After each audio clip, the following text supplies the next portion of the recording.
Rahab, a woman of fearfulness and cowardness, into a woman of faith and courage. Amen po ba? Ganyan po ang ang nangyayari at total transformation ng buhay po ng bawat isa kapag po tayo ay nagkakaroon ng encounter of personal relationship with the Lord. Ang i-share ko po ngayon, ito po ay base sa Joshua chapter 2 verses 1 to 21.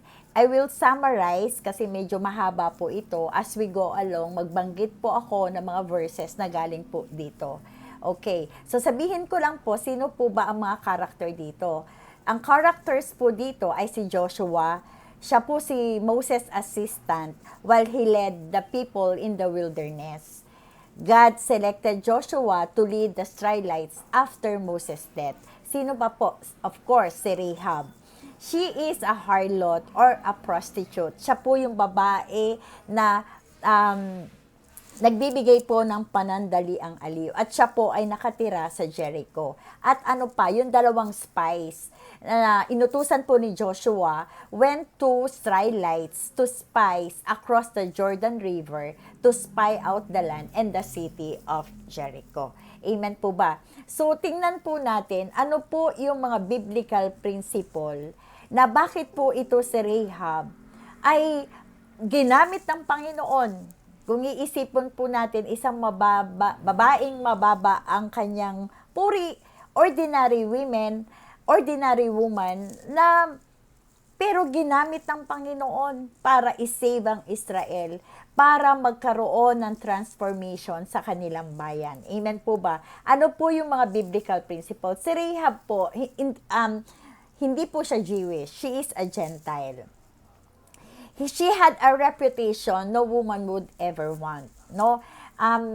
Siguro po super baba po hindi po siguro, talagang mababa po ang tingin sa kanya ng kanyang mga kababayan. Bakit? She was a harlot. She is a prostitute. Actually, spiritually, Rahab was not in an ideal circumstance to come to faith in one true God. Amen po ba? Kasi siya ay hindi karapat-dapat. Siya ay marumi, no? The God of Israel. She was a citizen of a wicked city that was under God's condemnation.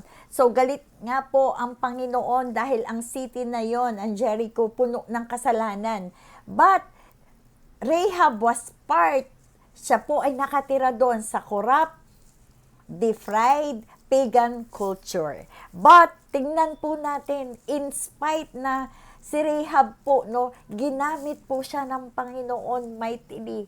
Tingnan po natin a closer examination of the life of this remarkable gentle woman na nagkaroon ng, she is a life changer, no, sa kanyang mga kababayan. That lead to a deeper insight into God's plan for His sa kanyang mga kasamahan and His dealing with individual believers in grace and mercy. Tingnan po natin, ano po yung ano po ang pag po ay tayo ay inopen po natin, nag-obey po tayo sa Panginoon, nagtiwala po tayo sa Lord, at tayo po ay nag-respond. Ano po ang makikita natin dito? Ano po ang ginawa ng Panginoon kay Rahab? In spite na hindi siya karapat-dapat, no? During those time, hindi siya karapat-dapat na humarap, no, sa ating Heavenly Father. Number 1, tingnan po natin.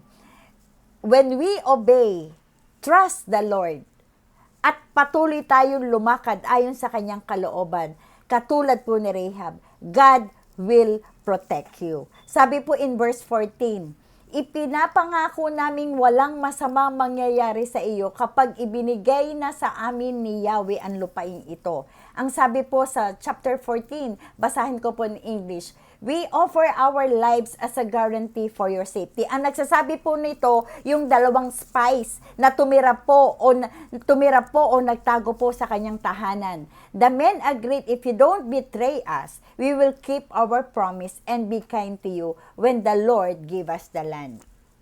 Alam niyo po, kahit po tayo ay makasalanan pa at hindi natin kilala, hindi pa po tayo nagkaroon ng personal relationship with the Lord. Alam mo ba kapatid, na minahal ka na ng Panginoon maging sino ka man. Tanggap ni Lord, maging sino ka man, at lagi ko pong naririnig ko po lagi, your past will not define your future. Because si Lord ang merong last say, and He is the one who holds your future at sa iyong family. Sa totoo lang, di ba, I was wondering, ang dami naman doon na pwedeng gamitin ng ating Diyos Ama, no?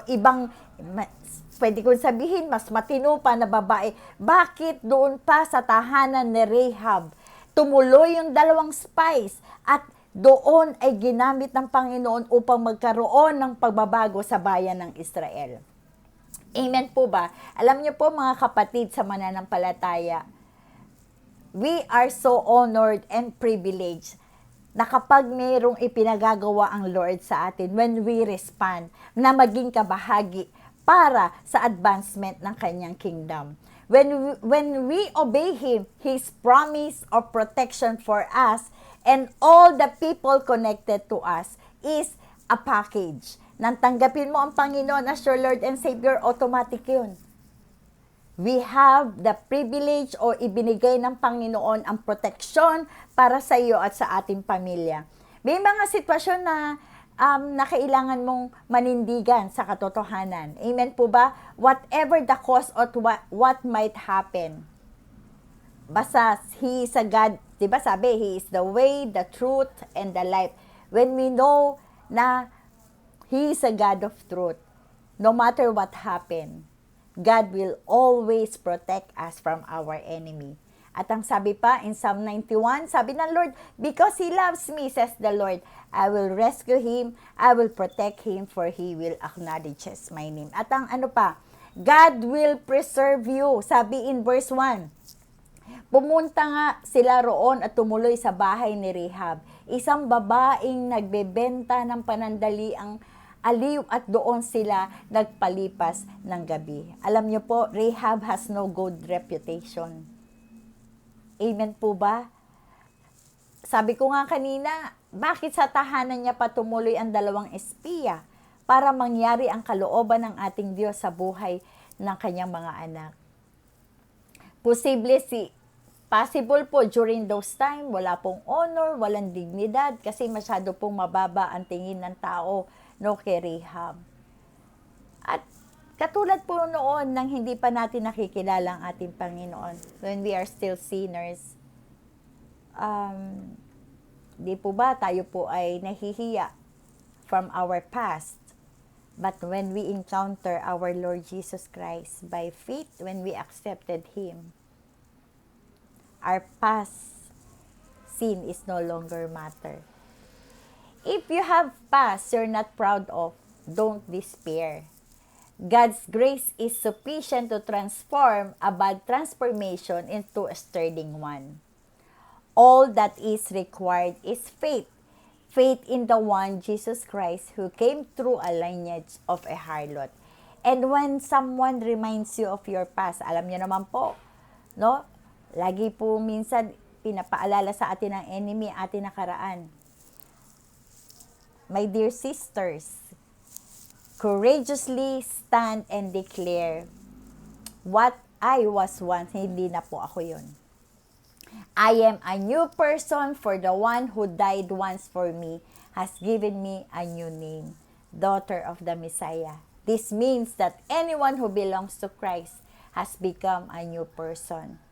The old has gone, the new has begun. Sabi po sa Corinthians chapter 5 verse 17. And lastly, God will promote you. Amen po ba? Could you imagine ang isang babae na sinasabi po nila na prostitute? Aalalahanin or may imagine po ba natin na siya po pala ang great grandmother ng ating Panginoon na tumubos sa atin, no? Lalo na sa buong mundo. Did you know that Rahab became really important person in the history of Israel? Bakit? She was the mother of Boaz. Kung matatandaan niyo po, who is featured in the book of Ruth. She was the great-great-grandmother of King David. She is listed as one of the ancestors of Jesus. Sabi po in Matthew chapter 1 verse 5, Salmon, the father of Boaz, whose mother was Rahab. Amen po ba? Boaz, the father of David, whose mother was Ruth. Obed, the father of Jesse. At sino po? Si Jesse, he is the father of David. For her courageous faith, this woman with a bad reputation was enrolled among the faithful in the book of Hebrew. The only woman besides Sarah named there, sabi in Hebrew 11, verse 31, James used Rahab as an example of how a character can be transformed by a living faith that yields faith. And eventually, she was no longer known as the harlot who hid the spies, but the wife of Salmon, the mother of Joas, the ancestor of our Lord Jesus Christ. Rahab plays an important role in the history of Israel. Amen po ba? My dear sister and brother in Christ, if your fast is filled with sin, no, parang minsan nawawalan po tayo ng confidence. Ang enemy lagi pong pinare-remind sa atin, ganito ang ginawa mo nun, Jackie. Ganito nga ngayon. It doesn't qualify you from honoring God. At upang hindi ka maglingkod sa Panginoon at hindi ka mag-respond sa pagtawag niya sa iyo. God can take whatever years you have left and use them to great effect. God can do as much as 5 years as He can do with 50 years. Alam mo po, time is not a problem for God. Finally, when we come to Christ, our past no longer matter. Katulad po ni Rahab. The slate is wiped clean for all who believe and accept the sacrifice of Jesus on the cross on our behalf. Kapatid, malinis ka na sa harapan ng ating Diyos Ama. Amen po ba? Rahab was no longer viewed as an unclean prostitute, but as one worthy by grace to be part of the lineage of our Lord Jesus Christ. Just as she was grafted into the line of Christ. So we become children of God and partakers in His inheritance. We find in the life of Rahab the inspiring story of all sinners who had been saved by grace. In his story, we learn of the amazing grace of God, that He can protect you, that He will protect you, that He will preserve you, and He will even promote you. God even the worst of sinners, bring them into abundant life in Christ Jesus. Amen po ba? Kaya kapatid, you are blessed and you are favored. At we are so honored and grateful. Tayo ay kinatagpo ng ating Panginoon at hinanap niya tayo at tinawag at nilid niya tayo sa daan according to His will and according to His word of promise. Let everybody say amen, amen, and amen. Lord, we thank you, O God. Salamat, Lord, for reminding us. Panginoon, nakatulad po ni Rahab, Lord, na ninakaw po ng kaaway ang aming dignity, ang aming honor. Panginoon, O God, kinuha lahat. But we thank you, Lord, nang tinanggap mo ka po namin as our Lord and Savior, Lord. Kami po ay malinis na sa iyong harapan. Kami po ay bago na sa iyong harapan. O God, Lord, I pray, patuloy mo po kaming patatagin and always remind us, Heavenly Father, na kami po ay iyong mga anak. Sa pangalan ni Jesus, amen, amen, and amen.